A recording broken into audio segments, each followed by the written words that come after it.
मैं आ चुका हूं अपने चैनल टैक्स एंड फाइनेंस में और एक नई वीडियो के साथ। आज हम देखेंगे section 44 AB of income tax act 1961। Section 44 AB deal करता है बुक्स ऑफ अकाउंट्स किन लोगों को ऑडिट करानी है, वो कौन से बिजनेस और प्रोफेशन हैं जिनको बुक्स ऑफ अकाउंट्स ऑडिट करानी है। इसे हम टैक्स ऑडिट के नाम से भी जानते हैं। तो आइए जानते हैं डिटेल में किन लोगों को बुक्स ऑफ अकाउंट्स ऑडिट करानी है, क्या पेनल्टी लगेगी अगर बुक्स ऑफ अकाउंट ऑडिट नहीं कराते, और कौन से फॉर्म उन लोगों को सबमिट करने होंगे, और कई चीज़ें आइए देखते हैं डिटेल्स में। सबसे पहले व्हाट इज़ टैक्स ऑडिट। तो आप सब लोगों को ये तो मालूम होगा कि under different laws different audit होती है। कंपनी ऑडिट होती है, स्टैट्यूटरी ऑडिट होती है, कॉस्ट ऑडिट होती है, स्टॉक ऑडिट होती है। सिमिलरली इनकम टैक्स लॉ भी मैंडेट करता है ऑडिट कराने के लिए, उसे हम कहते हैं टैक्स ऑडिट। टैक्स ऑडिट होती क्या है? ऑडिट मतलब verification of books of accounts. Similarly tax audit भी वेरिफिकेशन ही है, एग्जामिनेशन या रिव्यू है बुक्स ऑफ अकाउंट की और कोई भी बिजनेस या प्रोफेशन की जो टैक्स पेयर कैरी आउट करता है during the year from income tax point of view. Income tax के पॉइंट ऑफ व्यू से हमें ऑडिट करनी है, उसे हम कहते हैं इनकम टैक्स ऑडिट। उसका ऑब्जेक्टिव क्या है टैक्स ऑडिट का? ऑब्जेक्टिव बहुत ही सिंपल है, ये हमें मदद करता है कंप्यूटेशन करने में, फाइलिंग ऑफ रिटर्न को ईजियर वे से फाइल करने में ये हमें मदद करता है। हमें जो भी इनकम टैक्स के लॉज है, प्रोविजंस है, वो face of the audit report पे दिख जाते हैं कि हमने क्या कॉम्प्लाई किया, क्या नहीं कॉम्प्लाई किया, किसे डिसओबे किया, कौन सा प्रोविजंस को किसे ओबे किया, वो हमें पता चल जाता है, जिससे हमें मदद होती है रिटर्न को फाइलिंग करने में वेरी इजी वे से। ये मदद करते हैं एसईसी को बुक्स ऑफ अकाउंट्स और अदर रिकॉर्ड को प्रॉपरली वे मेंटेन करने के लिए। और टैक्स ऑडिट का और क्या फ़ायदे हैं?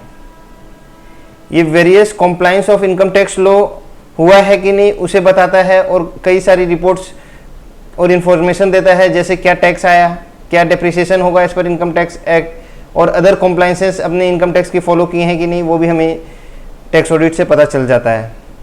और ये बहुत ही बेहतरीन टूल है डिपार्टमेंट के पास, जिससे फ्रॉडुलेंट टैक्स प्रैक्टिसेस को रोका जा सके। फ्रॉडुलेंट टैक्स प्रैक्टिसेस को टैक्स ऑडिट के फेस पे पता चलता है हमने कुछ ऐसे एक्सपेंडिचर कर दिए हैं जो पर्सनल नेचर के हैं, किसी पर्टिकुलर चीज़ पे टीडीएस कटना चाहिए था, वो नहीं कटा है, सब ये टैक्स ऑडिट पे आ जाता है। हमें वहाँ से पता चल जाता है कहाँ पे टैक्स की चोरी हुई है, कहाँ नहीं हुई है।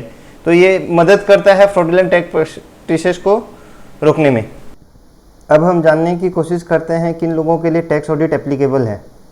तो आइए जानते हैं किन किन लोगों को टैक्स ऑडिट की एप्लीकेबिलिटी आती है। सेक्शन 44 AB बोलता है कोई भी पर्सन अगर बिजनेस कैरी ऑन कर रहा है, बिजनेस, तो हम देखेंगे उसकी टोटल सेल्स या उसकी टोटल टर्नओवर या ग्रॉस रिसिप्ट उस बिजनेस से अगर 1 करोड़ एक्सीड कर रही है। कब एक्सीड कर देखेंगे? जिस ईयर की हमें ऑडिट करानी है या नहीं करानी वो चेक कर रहे हैं, during the relevant previous year की। उस ईयर की हमें चेक करेंगे कि अपनी टोटल सेल्स, टर्नओवर या gross receipt during the relevant previous year अगर एक्सीड करती है 1 करोड़ तो हमें टैक्स ऑडिट मैंडेटरी होगा अंडर सेक्शन 44 AB। इसका एक एक्सेप्शन है, section 44 AD। Section 44 AD deal करता है presumptive taxation for individual, resident individual, HUF and firm other than LLP। ये एक प्रेस्क्राइब परसेंटेज बोलता है, बताता है कि अगर हम अपनी इनकम प्रेस्क्राइब परसेंटेज जितनी डीम्ड कर लेते हैं, प्रिज्यूम कर लेते हैं, तो हमें बुक्स ऑफ अकाउंट्स मेंटेन करने की दरकार नहीं है, ऑडिट करवाने की दरकार नहीं है। अगर हम ये अगर बिजनेस सेक्शन 44 AD को ऑप्ट करता है बिजनेसमैन, तो उस केस में हमें 1 करोड़ की लिमिट 2 करोड़ हो जाएगी, 2 करोड़ हो जाएगी। मतलब अगर हम देखेंगे total sales, turnover, gross receipt of that business अगर 2 करोड़ एक्सीड करेगा तभी हम बुक्स ऑफ अकाउंट्स ऑडिट करवाने के लिए लायबल होंगे, वरना नहीं होंगे। अगर हम प्रिजम्पटिव टैक्सेशन ऑप्ट किए हैं और हमने सेक्शन 44 AD से कम दिखाने की वो की, तो हमें ये 2 करोड़ की लिमिट, क्या 1 करोड़ की लिमिट भी नहीं मिलेगी, हमें mandatory books of accounts audit कराना पड़ेगा। अब हम देख लेते हैं नोट। ये नोट कहता है कि 1 करोड़ की लिमिट जो है वो फॉर असेसमेंट ईयर 21-22 के लिए 5 करोड़ हो जाएगी, और फर्दर 10 करोड़ हो जाएगी फ्रॉम असेसमेंट ईयर 22-23। इसके लिए कंडीशन दिया गया है। क्या है वो कंडीशन? कंडीशन में कहता है कि आपको 95% of the business transaction should be done through banking channel. ये इन शॉर्ट में कह रहा हूं कि 95% of business transaction should be done through banking channel. Law की लैंग्वेज ऐसे कहती है कि when cash received and payment made during the year does not exceed 5% of total receipt or payment as the case may be। इसका मतलब यही होता है कि आपको 95% of business transaction should be done through banking channel. एक example देखते हैं हम। देखिए, टोटल रिसिप्ट अपनी ड्यूरिंग द ईयर की थी 80 lakhs। Receipt from sale of goods through banking channel हुआ 50 lakhs, थ्रू कैश हुआ 10 lakhs। Receipt from sale of plant machinery in cash हुआ है नील, इन चेक हुआ है 8 lakhs। Receipt from sale of furniture in cash हुआ है 2 lakhs। Receipt from sale of scrap in cash हुआ है 5 lakhs, इन cheque हुआ है 5 lakhs। Total receipt in cash अपना हो गया 17 lakhs। टोटल रिसिप्ट अपना था 80 lakhs। तो अपना टोटल कैश रिसिप्ट कितना हुआ ऑफ टोटल रिसिप्ट? तो ये आया 21.25%। क्योंकि ये 5% से अधिक है, इसलिए हमें टैक्स ऑडिट की लिमिट 1 करोड़ ही मिलेगी। समझ रहे हैं? ये जो कह रहा है असेसमेंट ईयर 21-22 में अपनी जो लिमिट 5 करोड़ की हो जाएगी अगर हमारी कैश रिसिप्ट या payment during the year does not exceed 5% of total receipt और पेमेंट। यहाँ पे अपनी कैश रिसिप्ट मोर देन 5% है, इसलिए हमें ये 5 करोड़ की लिमिट नहीं मिलेगी, हमारी लिमिट 1 करोड़ ही रहेगी। और ये जो टोटल रिसिप्ट के लिए हम नॉर्मल सेल्स रेगुलर ट्रांजैक्शन नहीं देंगे। कोई भी ट्रांजैक्शन, चाहे प्लांट ऑफ मशीनरी हमने सेल की, चाहे फर्नीचर सेल किया, स्क्रैप सेल किया, सब टोटल रिसिप्ट ले लेना है। सिमिलरली हम पेमेंट्स के लिए भी कि अगर total payment in case of all payment of whatever nature is more than 5%, tax audit limit will be 1 crore only. आई बात समझ में? मतलब अपना जो भी पेमेंट हुआ हो कोई भी कारण के लिए, अगर अपनी कैश पेमेंट मोर देन 5% हो रही है तो हमारे लिए लिमिट 1 करोड़ ही रहने वाली है। हमें ना ही 5 करोड़ या 10 करोड़ का बेनिफिट नहीं मिलेगा। ठीक है, अब आगे बढ़ते हैं। ये जो बिजनेस है और ये टर्नओवर है, ये टर्नओवर हम कौन से बिजनेस का देखेंगे? अगर हमारे मल्टीपल बिजनेसेस हैं तो हम एक बिजनेस का टर्नओवर देखेंगे या सब बिजनेस का टर्नओवर देखेंगे लिमिट ऑफ 1 करोड़ या 5 करोड़ या 10 करोड़ के लिए? तो इसका जवाब सिंपल है, हमें टैक्स ऑडिट की एप्लीकेबिलिटी पैन वाइज आती है। एक पर्सन को एक ही पैन अलॉट होता है, चाहे उसका मल्टीपल नंबर ऑफ बिजनेस क्यों ना हो। हैंस ये 1 करोड़ की लिमिट उसकी टोटल बिजनेस की टर्नओवर को देखा जाएगा। मतलब अगर 5 बिजनेस हैं तो 5 बिजनेस की मिला के टर्नओवर अगर 1 करोड़ से बेसी होती है तो he is liable for tax audit. Individual business wise हम नहीं देखेंगे कि उसकी लिमिट एक्सीड कर रही है या नहीं कर रही है। और ये टैक्स ऑडिट की एप्लीकेबिलिटी लॉस केस में भी होती है, क्योंकि हमारा जो ये क्राइटेरिया है एप्लीकेबिलिटी का सेल्स, टर्नओवर और ग्रॉस रिसिप्ट है, ना कि इनकम और लॉस। अगर हमारी टर्नओवर, ग्रॉस रिसिप्ट या सेल्स मोर देन 1 करोड़ है और हमें लॉस हुआ है, still we are liable for tax audit under section 44AB। Okay, चलिए एक एग्जांपल देखते हैं जिससे आप लोगों को और ज़्यादा क्लियर होगा। ये एप्लीकेबिलिटी है फॉर असेसमेंट ईयर 2021 ऑनवर्ड्स। यहाँ पे एसएससी कौन है? Individual HUF firm. एसएससी ये तीनों क्यों है? क्योंकि सेक्शन 44AD है वो कंपनी और एलएलपी पर एप्लीकेबल नहीं है, इन तीनों को ही केवल बेनिफिट अवेलेबल है, इसलिए यहाँ पे एसएससी ये 3 है। अब अगर ये एसएससी अपनी टर्नओवर लेस देन 1 करोड़ दिखाते हैं, अप टू 1 करोड़ दिखाते हैं, और अगर इनकम ये जो है अपनी 8% और 6%, ये 8% 6% 44AD की डीम्ड इनकम मानी गई है। अगर इससे कम दिखाते हैं तो उन्होंने कितना कैश में रिसीव किया नहीं किया वो मैटर ही नहीं करता, वो मैंडेटरी लायबल फॉर ऑडिट हो जाएंगे, they will be liable for audit.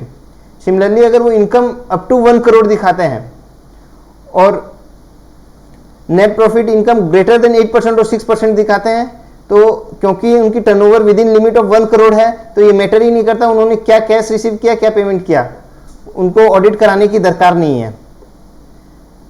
जैसे सेक्शन 44AD और ये कहता है कि अगर आपने एक बार सेक्शन 44AD ऑप्ट कर लिया तो आपको मिनिमम 5 असेसमेंट ईयर्स के लिए सेक्शन में रहना पड़ेगा। आपको प्रिजम्पटिव टैक्सेशन में ही इनकम दिखानी होगी।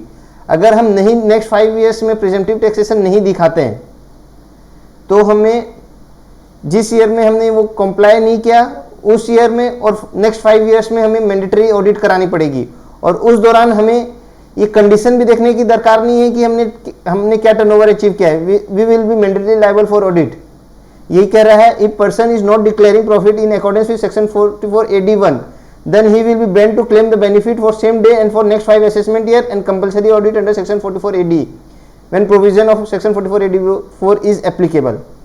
So for next 5 assessment year you don't have to check above condition, you have to do tax audit under section 44AB. अब हम आगे बढ़ते हैं। अब यहाँ देखते हैं, हम देखिए टर्नओवर है यहाँ greater than 1 crore but up to 2 crore. तो इस केस में अगर अपनी नेट प्रॉफिट अगर हम लेस देन 8% दिखाते हैं तो क्योंकि हमने डीम्ड इनकम से लेस इनकम दिखाई है तो हमें टर्नओवर को देखने का कोई वो ही नहीं है, हमें मैंडेटरी ऑडिट करानी पड़ेगी अंडर सेक्शन 44AB। और अपनी इनकम ग्रेटर देन 1 करोड़ है बट अप टू 2 करोड़ है तो हमने ऊपर अभी देखा था कि वहाँ पे टैक्स ऑडिट की लिमिट 2 करोड़ हो जाती है।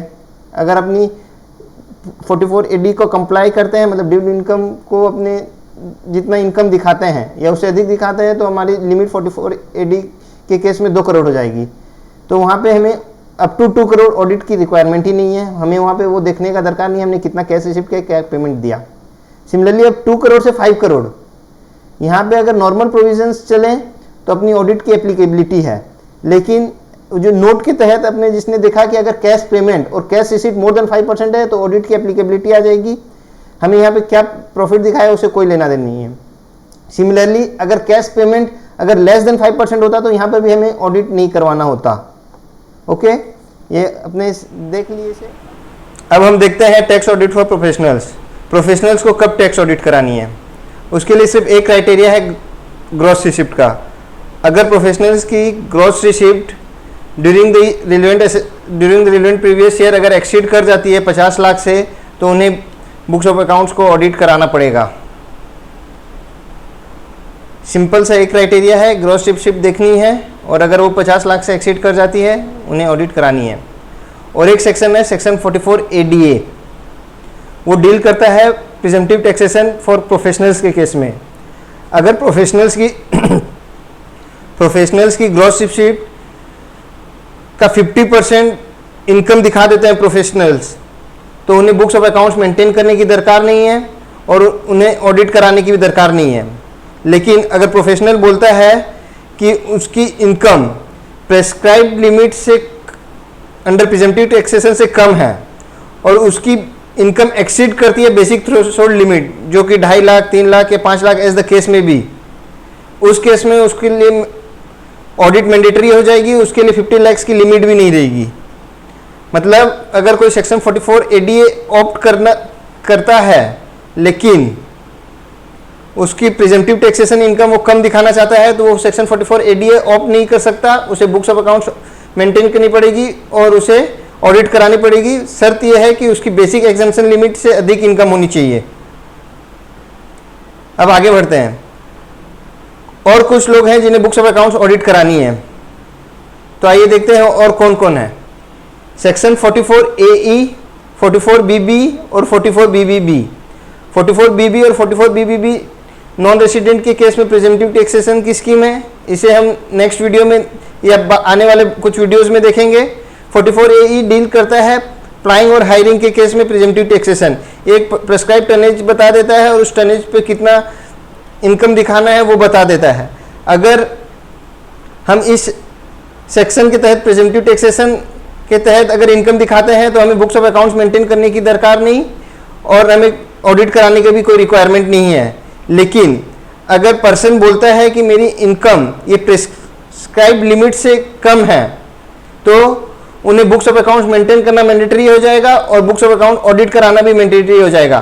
Person carrying on business eligible for presumptive taxation under section 44AE, 44BB और 44BBB and claims profit or gain lower than the prescribed limit under presumptive taxation scheme, audit is mandatory.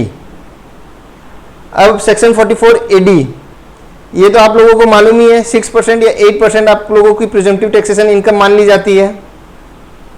अगर कोई person बोलता है कि उसकी income इससे कम है, presumptive taxation की लिमिट से कम है, और उसकी बेसिक एग्जम्पशन लिमिट से इनकम अधिक होने वाली है, तो उसे बुक्स ऑफ अकाउंट्स मेंटेन करना पड़ेगा और ऑडिट भी मैंडेटरीली करानी पड़ेगी। उसे कोई 1 करोड़ या 2 करोड़ या 5 करोड़ या 10 करोड़ की कोई लिमिट उसे मिलेगी नहीं। सेक्शन 44 AD और कुछ बातें करता है, आइए देखते हैं। ये बोलता है कि वंस हम अगर कोई प्रीवियस ईयर में हमने 44 AD ऑप्ट किया है, तो फिर नेक्स्ट 5 असेसमेंट ईयर में भी हमें सेक्शन 44 AD के तहत ये अपनी रिटर्न फाइल करनी है। अगर हम नेक्स्ट 5 असेसमेंट ईयर के कोई भी ईयर में अपनी income less than the prescribe limit under section 44 AD दिखाते हैं, तो हमें books of account mandatorily audit करानी पड़ेगी। फिर हम सेक्शन 44 AD के तहत अपनी रिटर्न नहीं शो कर सकते।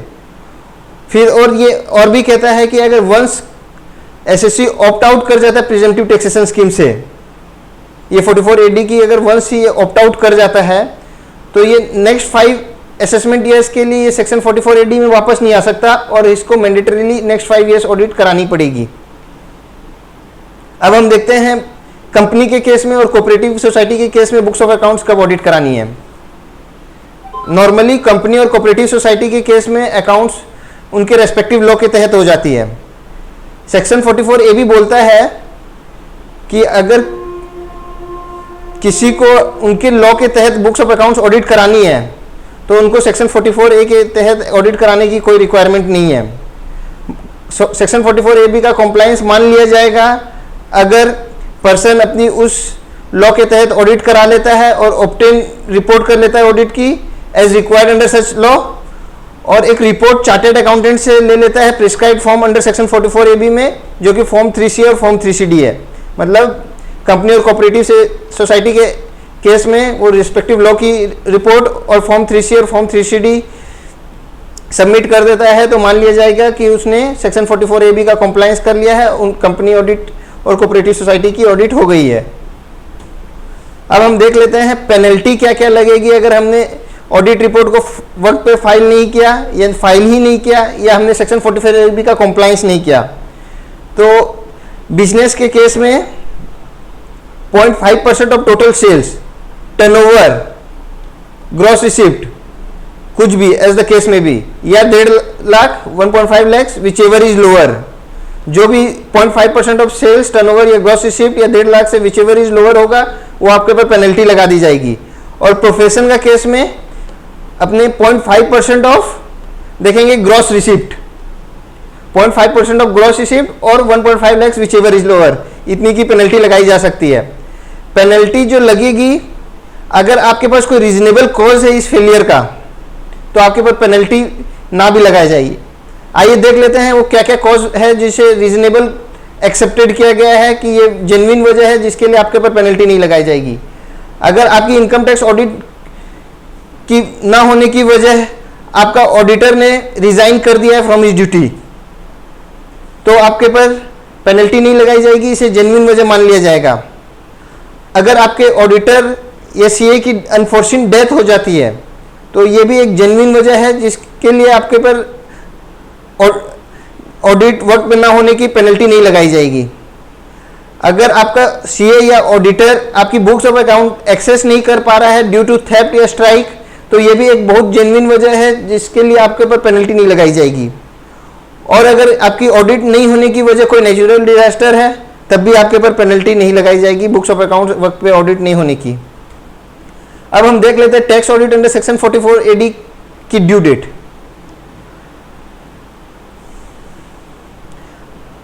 पर्सन कवर्ड जो होता है 44 AB में, उनको ऑडिट रिपोर्ट ऑब्टेन करनी होती है बाय ऑन और before 30 September of the relevant assessment year. मतलब फॉर फाइनेंशियल ईयर 2021 की असेसमेंट ईयर 21-22 के 30 सितंबर 2021 तक की ऑडिट रिपोर्ट उसे ऑब्टेन कर लेनी है।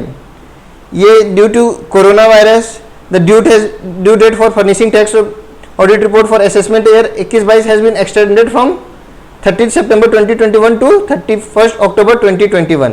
1 महीने का एक्सटेंशन किया गया है कोरोना वायरस की वजह से, इसलिए ध्यान रखिए। अब हम देखते हैं क्या क्या फॉर्म सबमिट करने होते हैं टैक्स ऑडिट के दौरान में और किन लोगों को कौन सा फॉर्म सबमिट करना होता है। अगर कोई पर्सन है या इंडिविजुअल है जिसको किसी लॉ के तहत ऑलरेडी बुक्स ऑफ अकाउंट्स को ऑडिट करानी है, तो उस केस में फॉर्म नंबर 3CA जो कि ऑडिट फॉर्म है वो सबमिट करना होगा, और साथ में फॉर्म नंबर 3CD जो कि अपने डिफरेंट क्लोजेस हैं उसको डिटेल में फिलअप करके देना होता है।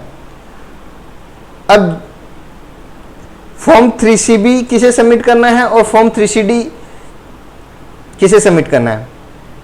अगर कोई ऐसा इंडिविजुअल है जिसको और कोई लॉ के तहत बुक्स ऑफ अकाउंट्स ऑडिट करवाने की रिक्वायरमेंट नहीं है, केवल इनकम टैक्स लॉ के तहत उसे बुक्स ऑफ अकाउंट मेंटेन करानी है, तो वो फॉर्म 3CB और 3CD देगा। अगर लॉ के तहत किसी और में रिक्वायरमेंट है तो 3CA 3CD, अगर कोई अदर लॉ में रिक्वायरमेंट नहीं है, सिर्फ इनकम टैक्स लॉ में रिक्वायरमेंट है तो 3CB 3CD। एग्जाम्पल हम देख लेते हैं।